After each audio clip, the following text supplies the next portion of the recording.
He never called me his son, just the boy. Every achievement I had, he dismissed. Every mistake, he magnified. I grew up resenting him, promising myself I'd never look back. Years later, when he fell ill, no one came, not even his real children. Against every instinct, I went.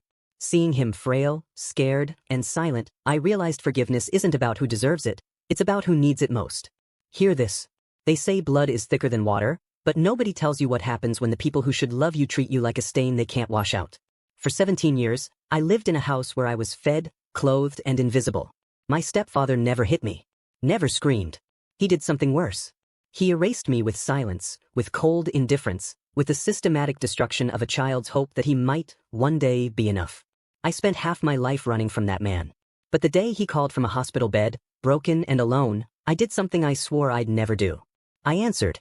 This is the story of why I went back. And what I found when I did. Welcome to my Reddit diaries, where every story reveals the unseen battles within families. Don't forget to subscribe, and tell me in the comments, where in the world are you watching from? The phone rang at 11:47 p.m. on a Tuesday. Unknown number. I almost let it go to voicemail. I was in my apartment, halfway through a beer and a documentary about deep-sea creatures, the kind of mindless content you watch when you don't want to think about your own life. But something made me answer. Is this Daniel Mercer? Female voice. Professional. Tired. Speaking. This is Linda from Mercy General Hospital. I'm calling about Richard Holloway. You're listed as his emergency contact. The beer bottle slipped in my hand. I caught it before it hit the floor. There must be a mistake, I said. I haven't spoken to Richard in 14 years. Sir, he's suffered a severe stroke. He's in critical condition. We've been trying to reach his other family members, but no one's answering. Can you come down to the hospital? I should have said no. Should have told her to keep trying his real children. Marcus and Stephanie. The ones he actually claimed. The ones whose photos sat on his mantle while mine stayed in a drawer. Instead, I heard myself say, I'll be there in 20 minutes. I don't know why I said it. Maybe it was muscle memory, the way your body remembers to catch something falling before your brain registers the movement. Maybe it was curiosity. Or maybe, deep down, I wanted to see the man who'd made me feel small finally be the small one. I grabbed my keys and walked out into the rain. My mother met Richard when I was 8 years old. She was a waitress at a diner off Route 9, working doubles to keep us in a one-bedroom apartment that smelled like mildew and broken promises. Richard came in every Thursday for the meatloaf special. Older guy. Stable job. Owned his own house. To my mother, he was a life raft. To me, he was the man who looked at me like I was a problem he hadn't agreed to solve. I remember the day they told me we were moving in with him. My mother knelt down, held my shoulders, and said, Danny, we're going to be a real family now. I believed her. I was 8. What did I know? The house was huge compared to our apartment. 3 bedrooms, a backyard with a swing set, a garage where Richard kept his tools organized like a surgical kit. His kids, Marcus and Stephanie, visited every other weekend. They had their own rooms, their names on the doors in wooden letters. My room was the guest room. My name never made it onto a door. The first week, I tried calling him Dad. We were at dinner. Spaghetti. My mother had cooked, nervous and hopeful. I said, Dad, can you pass the salt? Richard's fork stopped halfway to his mouth. He set it down slowly, looked at me with eyes that could freeze fire, and said, You can call me Richard. My mother's face fell. But she didn't say anything. She never said anything. That's when I learned the rules. I wasn't his son. I was Elena's boy. The package deal. The inconvenience he tolerated because he loved her. It started small. Little things you couldn't quite point to and call cruelty, but that added up to a childhood spent walking on eggshells made of ice. When I was 10, I made the soccer team. I scored the winning goal in our first game. My mother was there, screaming my name, jumping up and down like I'd won the World Cup. Richard was there too. He watched the whole thing from the bleachers, arms crossed, face blank. When the game ended, he checked his phone and said he had to leave early. Work thing. That Saturday, Marcus had a game. Richard took the day off. Bought him ice cream after. Posted photos on Facebook with the caption, So proud of my boy. I stopped playing soccer the next season. When I was 12, I brought home straight A's. My mother cried, kissed my forehead, stuck the report card on the fridge with a magnet shaped like a sunflower. Richard glanced at it while pouring his coffee and said, Good. Did you finish your chores? When Marcus brought home B's and C's, Richard took him to a baseball game and told him, School isn't everything, son. You're doing great. I stopped caring about grades for a while after that. What was the point? The worst part wasn't the absence of praise. It was the way he introduced me. At family gatherings, barbecues, work parties, he'd walk around with his arm around Marcus, introducing him as my son. Stephanie was my daughter. When someone asked about me, standing right there, visible and invisible at once, he'd say, "That's Elena's boy." Not even stepson. Just the boy. Like I was some stray she brought home. I was 16 when it happened. The thing that made me realize I'd never be enough. That nothing I did would ever make him see me. I'd applied to a prestigious summer science program at the state university. Full scholarship, room and board, a chance to work with actual researchers. The kind of opportunity that could change a kid's life. But I needed a parent's signature and a letter of recommendation. I asked Richard at dinner. My mother wasn't home. She was working a late shift. It was just him and me at the table, the silence thick enough to choke on. "Richard, I got accepted into this program. I need you to sign the forms and write a recommendation letter." He didn't look up from his plate. "What kind of program?" "Science." "It's a big deal. It could help with college applications." He chewed slowly, swallowed, took a sip of water. Then he said, "I'm not doing that." I felt something crack inside my chest. "Why not?" "Because you're not my responsibility beyond what I promised your mother. I provide a roof and food. That's it. If you want extra stuff, figure it out yourself. It's just a signature. Just a letter." He finally looked at me. His eyes were cold, flat, like looking into a frozen pond. "You're not my kid, Daniel. I don't owe you anything. Ask your mother." But I couldn't ask my mother. She was barely holding herself together as it was. She'd sacrificed everything to give me stability, and I couldn't burden her with the knowledge that her husband saw me as a burden. So I forged the signature. I wrote the letter myself, copied Richard's handwriting from old documents, and submitted it. I got into the program. I spent that summer learning about cellular biology and hating the man who slept down the hall from my bedroom. Something died in me that summer. The hope, maybe. The little kid who thought if he was just good enough, smart enough, quiet enough, he'd be loved. I left for college 2 weeks after my 18th birthday. Full scholarship to a university 6 hours away. My mother helped me pack, crying into my t-shirts, telling me how proud she was. Richard was at work. He didn't take the day off. Didn't come home early. He left an envelope on my bed. Inside was $50 and a note that said, "Good luck." I didn't come home for Thanksgiving. Told my mom I had too much work. Christmas, I said I'd picked up a shift at my campus job. Spring break, I claimed I was going on a service trip. The truth was, I couldn't breathe in that house anymore. My mother would call me, begging me to visit, to make peace with Richard. She'd say things like, "He's not a bad man, Danny. He just doesn't know how to show love." Or, "He had a hard childhood. His father was worse." And I'd tell her, "Mom, you can't make peace with someone who never declared war. Because that would require them to see you as human first." She'd cry, apologize, beg me to understand. I visited twice in 4 years. Both times, Richard and I barely spoke. We orbited each other like hostile planets, bound by gravity but never touching. When I graduated college, summa cum laude, my mother came alone. Richard said he had a work commitment. The photos from that day show my mother beaming, her arm around me, both of us pretending there wasn't a father-shaped hole in every frame. 5 years later, my mother was diagnosed with stage 4 pancreatic cancer. She was gone in 6 months. Richard called me after she died. After the funeral was already arranged. After decisions were made without me. "Your mother's funeral is on Saturday," he said. "Thought you should know." I hung up without responding. I went to the funeral. Sat in the back. Watched Marcus and Stephanie cry in the front row, Richard between them, his arm around Stephanie. The picture of a grieving family. I left before they lowered the casket. That was the last time I saw Richard. 5 years ago. Until tonight. The hospital parking lot was nearly empty. I sat in my car for 5 minutes, hands on the steering wheel, engine still running. The rain hammered the windshield like it was trying to wash away my resolve. I could leave. Should leave. Richard had 2 children who actually belonged to him. This wasn't my problem. I'd spent 14 years building a life where he didn't exist. Why would I walk back into that now? But the nurse's words kept echoing in my head. No one's answering. Where the hell were Marcus and Stephanie? Where were the real children when Daddy needed them? I turned off the engine. Stepped out into the rain. It soaked through my jacket in seconds, cold and punishing. Inside, the hospital was too bright, too clean, smelling like antiseptic and desperation. I found the ICU on the 3rd floor. A nurse who looked like she hadn't slept in a week pointed me toward room 312. "Are you family?" she asked. I hesitated. Then I nodded. "He's stable, but it was a severe stroke. Right side paralysis. He can't speak yet. The doctor will brief you in the morning." I stood outside the door for a long time. My hand hovered over the handle. Every instinct screamed at me to walk away. To leave him there, alone, the way he'd left me alone for 17 years. But I opened the door. The man in the bed didn't look like Richard. Richard was 6'2", broad-shouldered, The kind of man who filled a room just by walking into it. The man in the bed was small, shrunken, tubes running from his arms, monitors beeping softly. Half his face drooped, slack and lifeless. His eyes were closed. I thought maybe I could leave before he woke up. Just turn around and go. Then his eyes opened. They locked onto mine.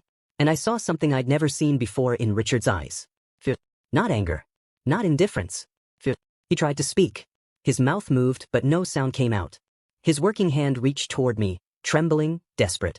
And I stood there, frozen, staring at the man who'd made me feel invisible my entire childhood, now looking at me like I was the only person in the world who could save him.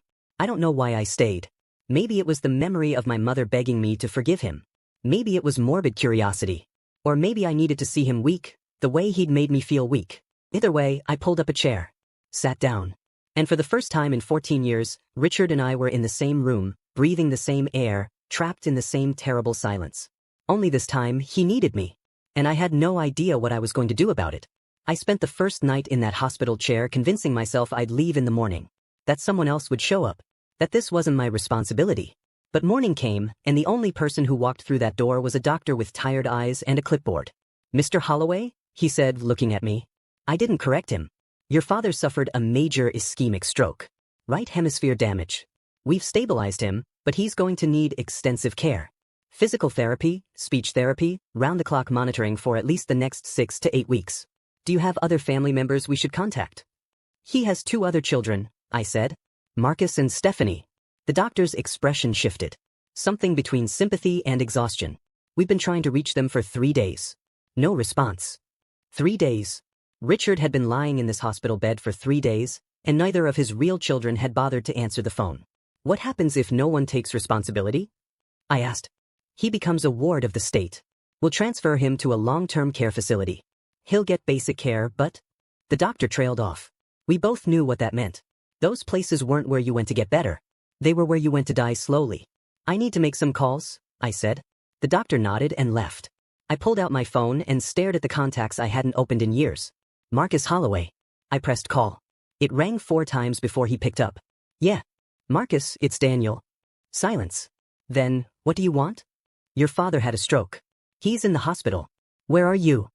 I heard. "You heard? That's it? He's paralyzed, Marcus. He can't speak. Someone needs to..." "Let me stop you right there," Marcus interrupted. His voice was sharp, angry. "I don't know why you're playing hero, but don't expect me to come running. He's your problem now." "My problem? He's your father." "He stopped being my father the day my mom left him, and he chose his pride over his kids. You want to know where I was the last 10 years? 2 hours away. You know how many times he called? Twice. Once to borrow money, once to tell me mom died. So forgive me if I'm not rushing to his bedside. Marcus, he's dying. Then let him die with the ghost of the family he actually cared about." "You. What are you talking about? He treated me like garbage." Marcus laughed. It was bitter, hollow. "He treated you like something, Daniel. He noticed you enough to criticize you, to compare us, to care that you existed. Stephanie and I? We were props. Good for Christmas cards, useless for anything real. At least you had Elena. We got weekends and cold shoulders. That doesn't mean..." "I'm done. Don't call me again." The line went dead. I sat there, phone in my hand, trying to process what Marcus had said. His whole life, I'd assumed he was the golden child. The one Richard actually loved. But maybe we'd both been ghosts in that house, just haunting different rooms. I called Stephanie next. It went straight to voicemail. "Steph, it's Daniel. Your dad's in the hospital. He needs help. Call me back." She didn't. I spent the next 3 days in that room. Sleeping in the chair, eating vending machine sandwiches, watching Richard drift in and out of consciousness. Sometimes he'd look at me with recognition. Other times, his eyes were empty, lost in some place I couldn't reach. The nurses started treating me like family. Updating me on his vitals, explaining the medications, asking if I needed anything. I kept waiting for the moment I'd snap and tell them the truth. That I wasn't his son. That I owed him nothing. That I was only here because everyone else had abandoned him. But I never did. On the 4th day, while Richard was asleep, I went through the belongings they'd brought from his house. A wallet with $43 and an expired driver's license. A watch my mother gave him for their 5th anniversary. Car keys. And a leather journal. I shouldn't have opened it. But I did. The first pages were mundane. Grocery lists. Appointment reminders. Notes about home repairs. Then I saw my name. "The boy won some school award today." Elena was so proud. I don't know how to be. Every time I look at him, I see everything I'm not. Smart. His whole life ahead of him. Marcus struggles in school. Stephanie cries over everything. Why is her kid the one who has it together? It makes me feel like I failed my own. I flipped forward. More entries. Caught myself about to compliment the boys' science project today. Stopped myself.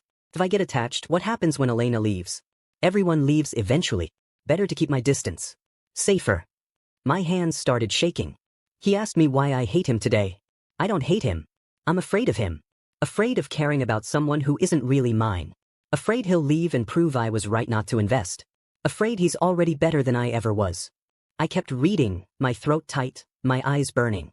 Elena cries at night. Says she's lost her son. I did this. I know I did this. Pride won't let me call him. What would I even say? Sorry I was too broken to love you? He'd slam the door in my face. He should. The last entry was dated 3 months ago. Marcus called. Asked for money. Didn't ask how I was. Stephanie sent a birthday card. Generic one, no message inside. Daniel didn't call. But I think about him every day. Wonder if he's happy. Wonder if he's married. Wonder if he has kids who'll love him better than I loved mine. I threw away the wrong son. He would have been here. I know he would have been here. But I burned that bridge so thoroughly, there's nothing left but ash. The journal slipped from my hands. I looked at Richard in that bed, tubes and wires keeping him alive, and for the first time, I didn't see the man who hurt me. I saw a broken person who broke everyone around him because he didn't know how to do anything else. I wanted to hate him. Wanted to shake him awake and scream at him for all the years he stole from me. All the moments where a kind word would have changed everything. But he couldn't speak. Couldn't defend himself. Couldn't apologize even if he wanted to. And that was the cruelest irony of all. The next morning, a social worker came with paperwork. Medical power of attorney. Guardianship forms. Someone had to take legal responsibility, or Richard would be transferred to a state facility. Are you his son? She asked. I looked at Richard. His eyes were open, watching me. Pleading silently. The man who never called me his son. The man who made me feel invisible for 17 years.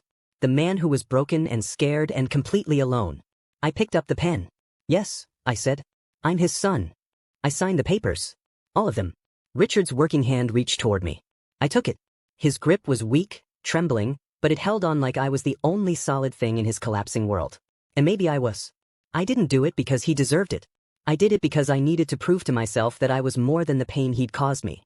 That I could choose mercy when cruelty would have been easier. That I could be the man my mother raised, not the man Richard's rejection created. 2 weeks later, I moved him into my apartment. The boy he never made space for was now making space for him. And neither of us knew if we'd survive it. Moving Richard into my apartment was like bringing home a ghost. Not the haunting kind, but the kind that forces you to confront everything you've been running from. My 2-bedroom apartment suddenly felt smaller, the walls closing in with every piece of medical equipment the hospital sent home with us. The first week was hell. Richard couldn't walk without assistance. Couldn't feed himself. Couldn't use the bathroom alone. Every basic human dignity he'd taken for granted was now something he needed help with. And I was the one helping him.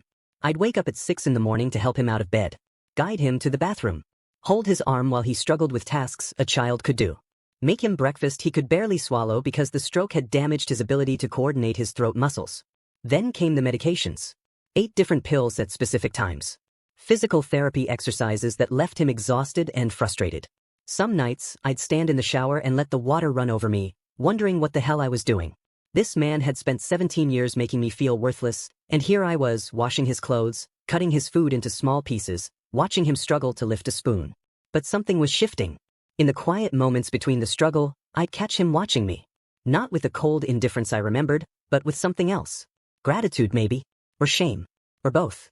The physical therapy sessions were the hardest. 3 times a week, a therapist named Maria would come to the apartment and work with Richard. She was patient, encouraging, treating him like a person instead of a problem. I'd watch him fight to lift his paralyzed arm, veins bulging in his neck, sweat dripping down his face, and I'd remember the man who couldn't be bothered to attend my soccer games. But that man was gone. The person in front of me was someone new. Someone humbled by his own body's betrayal. Speech therapy started in week 3. Richard could make sounds, but forming words was like watching someone learn a language from scratch. The therapist, an older woman named Dorothy, would hold up flashcards. Simple words. Then she held up a photo I'd brought from his house. It was from my college graduation. My mother stood beside me, her arm around my shoulders, both of us smiling. I'd forgotten that photo existed. Richard stared at it. His working eye filled with tears. His mouth moved, fighting against the paralysis, struggling to form a sound. Finally, painfully, a word emerged. Sorry. It wasn't the word on the card. It was the word he'd been trying to say for 5 weeks. Dorothy looked at me, then at Richard, understanding passing between them. She quietly gathered her materials and left us alone. I couldn't look at him. I stood up, walked to the kitchen, gripped the counter until my knuckles turned white. Behind me, I heard him trying to say it again. Sorry. Each attempt more desperate than the last. I didn't respond. I couldn't. Because if I opened my mouth, everything I'd been holding back for 32 years would come pouring out, and I didn't know if either of us could survive it. The next morning, I found a note on the kitchen table. His handwriting was shaky, almost illegible, written with his left hand. I was afraid. Of losing.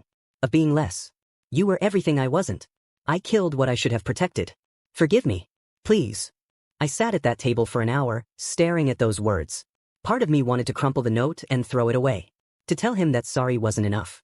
That you can't erase 17 years of emotional neglect with a shaky apology written by a hand that barely works. But another part of me, the part that sounded like my mother, whispered that forgiveness wasn't about him. It was about me. About choosing to be free instead of right.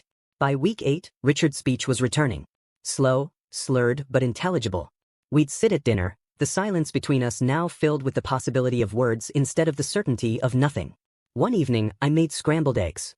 The only thing he could safely swallow without choking. We sat across from each other, and he spoke. Why did you stay? I set down my fork. Looked at him. Really looked at him.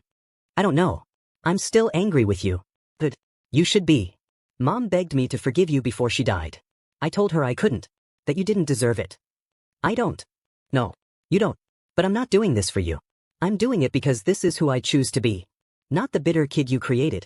Not the man eaten alive by resentment. Someone better than both of us. Richard nodded slowly. A tear ran down the paralyzed side of his face, tracking a path through the stubble I'd forgotten to help him shave that morning. I never called you my son, he said quietly. I know. Can I now? I was silent for a long time. Then I said, I don't need you to call me your son, Richard, but you can call me Daniel. And I'll answer. He nodded. It wasn't the Hollywood ending where everything magically fixed itself. But it was real. It was honest. It was more than we'd ever had before. You're a better man than I ever was, he said. I became better because of you. Just not the way you intended. You showed me exactly who I didn't want to be. We sat in silence after that. Not the hostile silence of my childhood, but something different. Something almost peaceful. The doorbell rang a week later. I opened it to find Stephanie standing there, holding a bouquet of flowers, her eyes red from crying. I heard you've been taking care of him, she said. I'm ashamed I didn't come. You still can. He's still here. She walked in slowly, saw Richard sitting in the living room, frail and diminished, and broke down. He reached for her with his working hand. She took it, sobbing. Dad, I'm sorry. I was so angry about the divorce, about everything, I just punished you by disappearing. I earned it, Richard said slowly. But I'm sorry too. I left them alone. Went to my room and sat on the bed, listening to them talk through the walls. Two broken people trying to glue the pieces back together. Maybe that's all healing ever is. Showing up when it would be easier to stay away. By week 12, Richard could walk with a cane. Feed himself. Speak in short sentences. I'd arranged for home care so he could move back to his house. Not because I wanted him gone, but because we both needed space to figure out who we were now. The day before he left, we sat on my balcony watching the sunset. The sky was burning orange and red, like the world was on fire in the most beautiful way. You know, Richard said, I spent my whole life afraid of being forgotten. So I pushed everyone away before they could leave first. Turns out I was right to be afraid. Just wrong about who'd remember me. I remembered, I said quietly. I just didn't know if I wanted to. And now? I thought about the scared 8-year-old who just wanted to be seen. The angry 18-year-old who swore he'd never look back. The man I'd become, not despite the pain, but through it. Now I think we're both just trying to be better than we were yesterday. That's enough. Richard reached over and squeezed my shoulder. His grip was stronger than it had been. Not strong enough to hold on to the past, but strong enough to build something new. A year later, I visit him every other Sunday. We don't talk about the past much. We talk about movies, about the weather, about his progress in physical therapy. Stephanie visits regularly. Marcus came once, awkward and uncertain, but it was something. Last month, I got a letter in the mail. Inside was a check. Richard had sold his house, split the money 3 ways. With it was a note. You earned this more than anyone. Not because you were my stepson. Because you were the son I didn't have the courage to deserve. Thank you for teaching an old fool that love isn't about blood. It's about showing up. I never showed up for you. You showed up for me anyway. That's the difference between us. You're the man I should have been. I haven't cashed the check yet. I keep it in my wallet, a reminder that people can change. That forgiveness doesn't erase the past, but it can stop the past from erasing your future. People ask me how I forgave him. And I tell them the truth. I didn't forgive him for him. I forgave him for me. Because carrying that hate was like drinking poison and waiting for him to die. Forgiveness doesn't mean forgetting. It doesn't mean what he did was okay. It means I'm no longer letting his worst moments define my entire life. He treated me like a stranger for 17 years. And when he needed me most, I could have returned the favor. But I chose differently. Not because he deserved it. Because I deserved to be free. The man who hurt me died the day that stroke hit. The man I took care of was someone new. Or maybe just someone finally honest about how broken he'd always been. I'm not his son. I'm not his stepson. I'm just Daniel. The boy who became a man by choosing mercy when cruelty would have been easier. And that's enough. If this story moved you, hit that like button and subscribe to my Reddit diaries for more raw, real stories about family, forgiveness, and the battles we fight behind closed doors. Drop a comment and tell me, have you ever had to forgive someone who didn't deserve it? What did it teach you? I read every single comment. And remember, wherever you are in the world, whatever you're going through, you're not alone. I'll see you in the next story.